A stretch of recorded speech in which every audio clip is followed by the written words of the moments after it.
French choreographer Benoit Richaud showed a fragment from the training of figure skater Kamila Valieva on the ice. The specialist is currently in Russia. According to Ria Novosti, he will choreograph one of Valieva's programs. In December 2025, Valieva's 4-year suspension for violating anti-doping rules ended. Later, the figure skater announced her return to the sport. Maria Zakharova is the discovery of this year in Russian figure skating. She returned after a difficult injury and had a bright season. Memorable images, quadruple jumps, a medal from the Russian championship. How has your life changed after this season? Have you started being recognized on the streets? My popularity has definitely increased, and I have a lot of fans. People come up to me for photos, and I've even been recognized on the street, which was very nice. I treat everyone well. I'm very happy that people are starting to recognize me. I almost never refuse to take photos. I try to interact with my fans and respond to everyone. Were you ready for this popularity? For the most part, yes, because when I didn't have it yet, when I was just entering the season, I really wanted to have my own fandoms, fans, those who support me, cheer for me, watch the performances. I really wanted it, and I'm glad that it happened. The organizers of the show in Italy, it turns out, made the right bet that they invited you to the show in January. How did they get to you? I have an agent. He probably recommended me to them. Maybe he said it'd be a great choice. But I do not know the details. What is the difference between foreign shows and ours?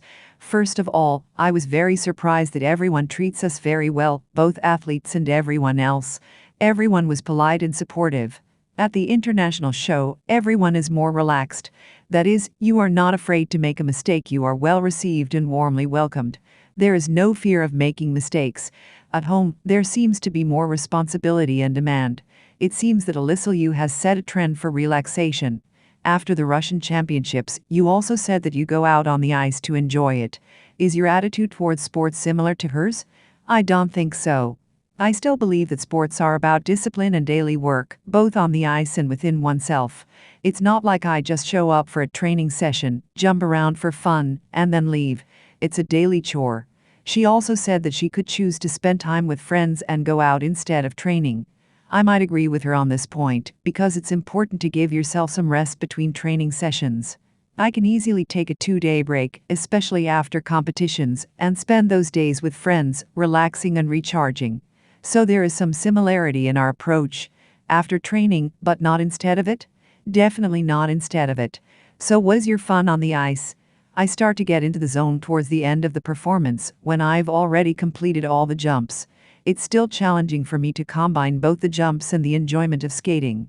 Therefore, I tend to skate more enthusiastically when I've completed all the jumps, focusing on creating an emotional connection with the audience and the judges. This requires additional effort, including adding elements between jumps, improving gliding and rotations. These are the areas we'll be focusing on. Is there a thrill in quadruple jumps? When you land them, there definitely is. Are quadruple jumps different at 12 to 13 years old, and now? Probably the only difference is that at 12 to 13 years old it was harder for me to jump them than now. At 18 they are easier to jump than before. You said that there was a great atmosphere at the show in Italy. Was it only at the arena, or did you have a chance to talk to someone in an informal setting? With most of the skaters, it was part of the show. We talked during the breaks.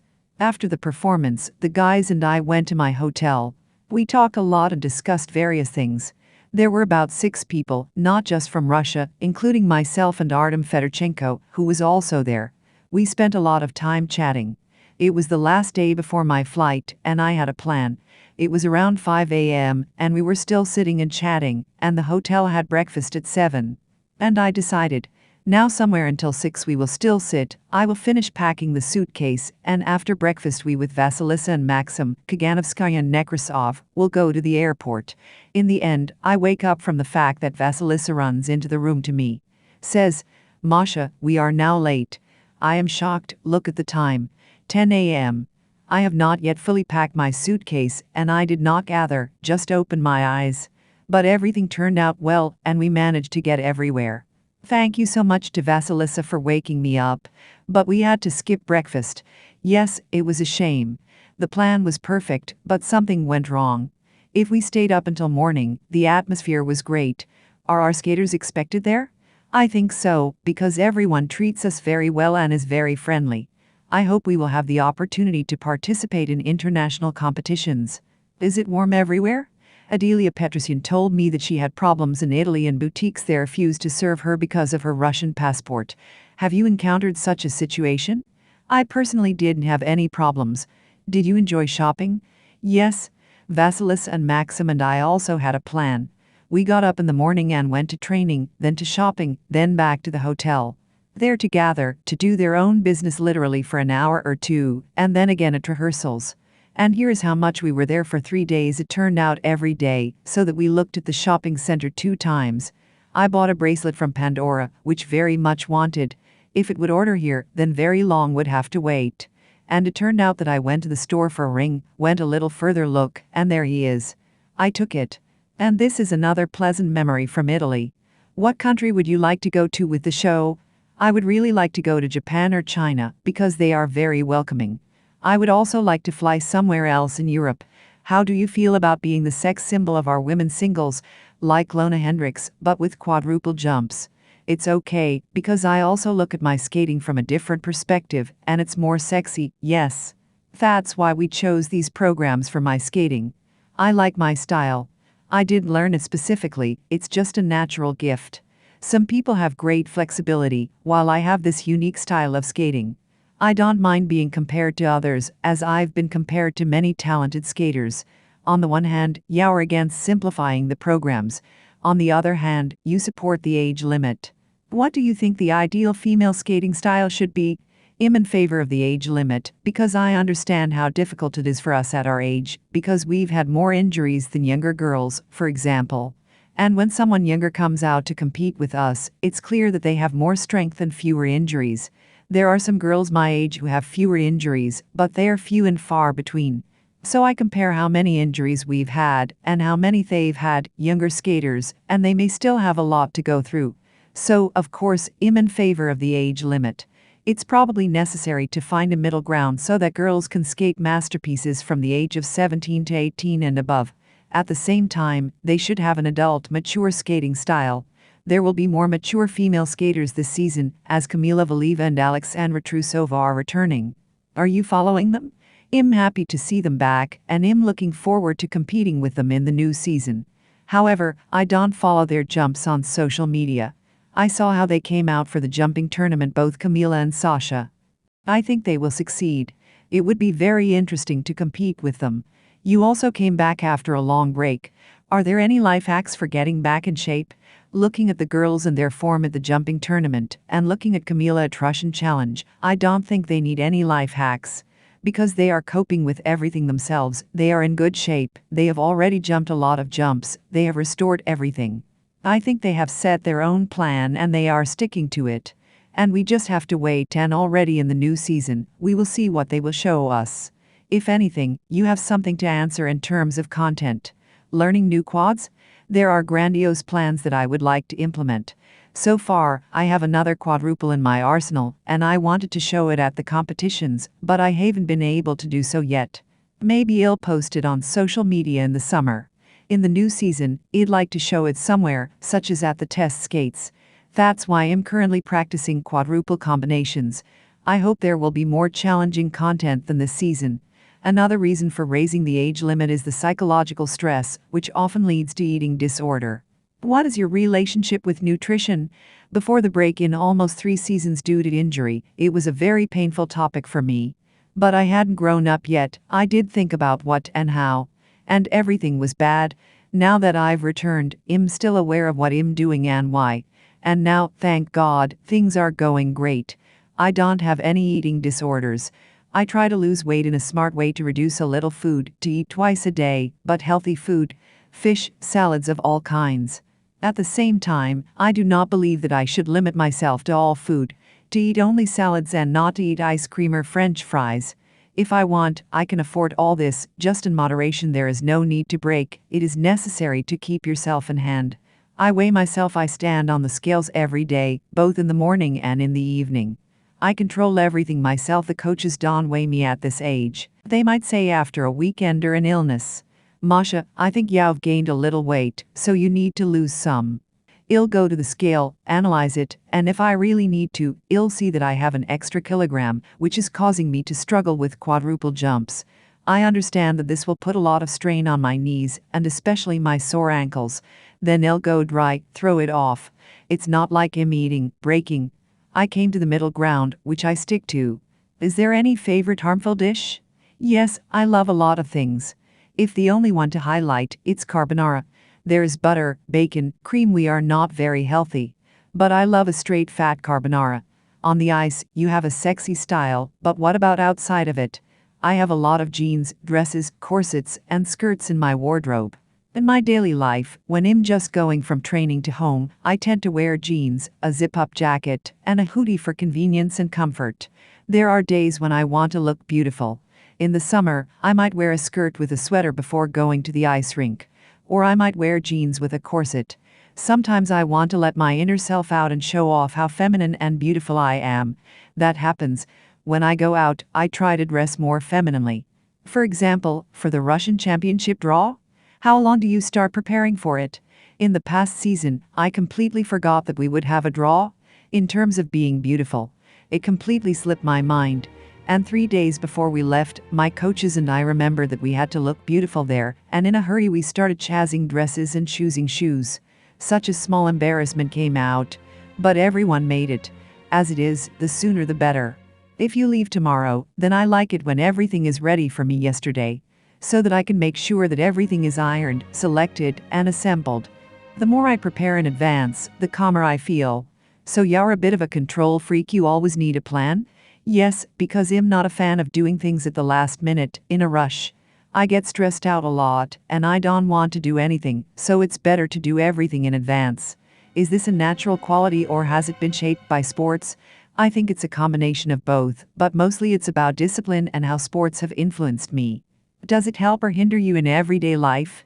For example, my friends are always late for meetings, but I'm always on time. Yes, that's true. I especially don't like it when we make plans with someone, and an hour later they text me saying, "Sorry, I can't make it." And I'm already dressed up because I start getting ready early. It takes me about 3 hours to get ready. In such situations, this discipline is very frustrating for me, as I don't particularly enjoy spontaneity. Of course, I need it sometimes, but not often, and not when I'm ready, and my plans are suddenly cancelled. You had a dream of becoming a model. Do you think it's possible to combine 2 careers in our figure system, like Maria Zakharova does? I think anything is possible. She must be tired with such a schedule, because I can imagine how much there is.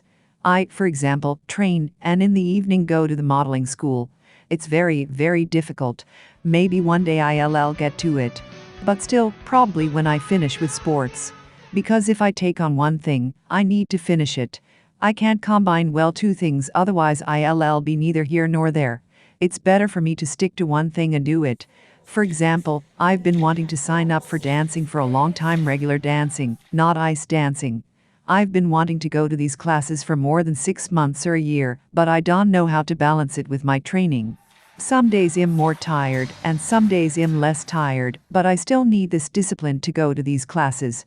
Have you received any offers to work as a model or participate in photo shoots? I haven't received any offers yet. However, I don't feel ready to work as a model at the moment. Objectively speaking, I don't have the necessary height for modeling. Yes, there are a lot of different offers out there, and there are shorter girls who can work there. This industry has become more diverse. However, for me, models are those who have previously participated in fashion shows.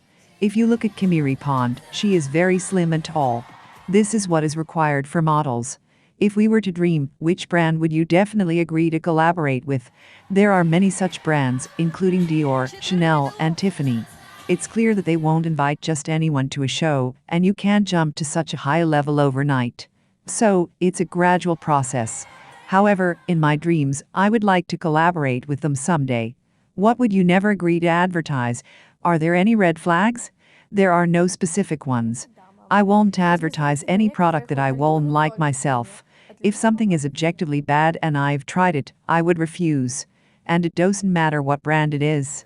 If I find out from my own experience that it's not the right thing, I won't promote it or recommend it to others. If we're talking about your style on the ice, you've decided to change it in the new season, moving away from your favorite tango. Why? I've grown as a person recently. I've been thinking about this season, and I realized that I usually skated to tango music. About my short and about the last one, our choreographer says, Masha, well, it's like sitting in a bar, drinking wine to this music. I've always had this kind of music. I realize that I need to try something new. We talked with all the coaches, the federation, and the choreographers, and they said that I'm very flexible and can dance to any music. However, I still need to tone down my glamour and sexy vibe. I realized that I need to make some changes. And we took the music, and we started putting together the program. I'm revealing myself in a completely different way, in a new way. It's also unusual for me, because I'm skating it consciously. It's not like when I was 11 years old and I did love Romeo and Juliet with all my heart. Now I'm trying to delve deeper, to give myself more to this kind of music. Did your mom, Coach Maria Zakharova, push you to do Romeo and Juliet? Yes, she really wanted me to dance with her. She came up with an incredible dress, and it was really beautiful. I think she had seen me in this program before. At the time, I wasn't ready to make any changes. I was used to dancing only tango, and I didn't want to evolve further. However, I have grown up and realized a lot, and I decided it was time. Are people listening to you more now? Of course, they listen to me, because the coaches, especially my mother, know my character very well. They know that if I say no, I don't like it. There's no way to convince me otherwise. The coaches can't just put lyrics instead of tango, and I can't just say no, I won't dance to this. Instead, we sit down and discuss what I don't like about the music, and we find an alternative or play something I do like. Do you have a dream image that you would like to embody on the ice? There is no such thing. For me now, the dream image is to feel good, to roll out the lyrics, to go out and show new programs. Therefore, we will move in this direction. Do you participate in the creation of dresses? Yes, but mostly my mother and designer Olga Ryabenko are engaged in this. I almost do not participate in sketches. They are made by my mother and Olga. They decide everything there. Of course, I adjust it to be comfortable or uncomfortable, and I can ask for a longer or shorter skirt. In general, I look at the dress, and if I'm satisfied with it, everything is fine. If I see something that bothers me or I don't understand its purpose, I will ask for an explanation or have it removed. Do you have a favorite dress? Perhaps it's the one from the free-form Moulin Rouge performance this season.